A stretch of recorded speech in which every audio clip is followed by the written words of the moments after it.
Gratte-ciel et hôtels de luxe en plein désert, voici Dubaï, le plus connu des 7 Émirats qui composent les Émirats Arabes Unis.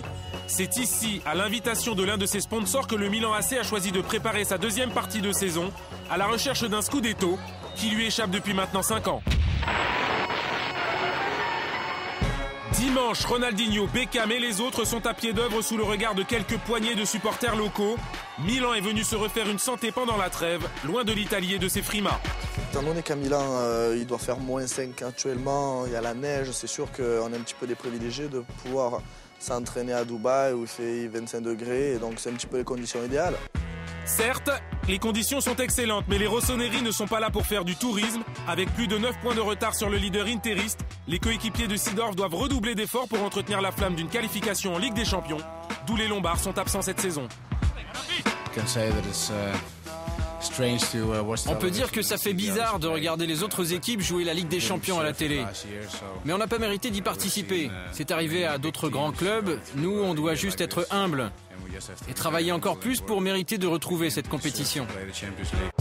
Avec l'arrivée de sa dernière recrue en provenance de Los Angeles, Milan affiche de belles promesses, notamment l'hypothèse d'un milieu Kaka, Seedorf, Pirlo, Ronaldinho et David Beckham, un schéma qui n'effraie pas Carlo Ancelotti.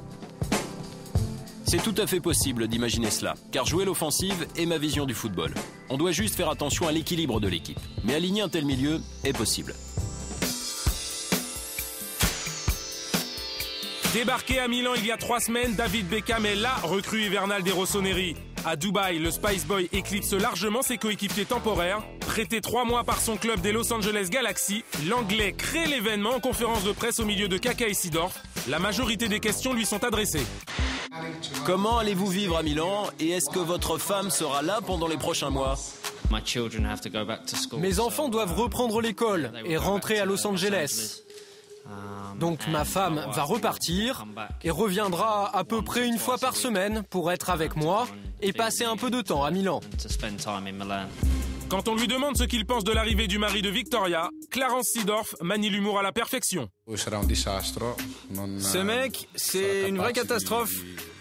Il est incapable de s'intégrer à l'équipe. Il comprend rien. Il aime pas l'équipe. Et ça me fatigue déjà de penser que je vais devoir me le coltiner en fait. Au-delà de ses considérations médiatiques, Beckham fait déjà l'unanimité dans un vestiaire milanais où l'exigence et la performance sont érigées en dogme. C'est vraiment quelqu'un de très gentil, très ouvert. C'est sûr que d'avoir un joueur comme lui dans notre équipe, c'est un plus. Il peut être utilisé, je pense, sur le côté droit, parce que c'est vrai qu'au niveau offensif, c'est quelqu'un, qui a une grosse vision du jeu. Mardi soir, direction l'Emirates Sevens Stadium pour assister au Dubai Football Challenge entre Milan et Hambourg. Peu en vue en première période, Beckham, le numéro 32, sort à la pause sous les yeux de sa femme Victoria.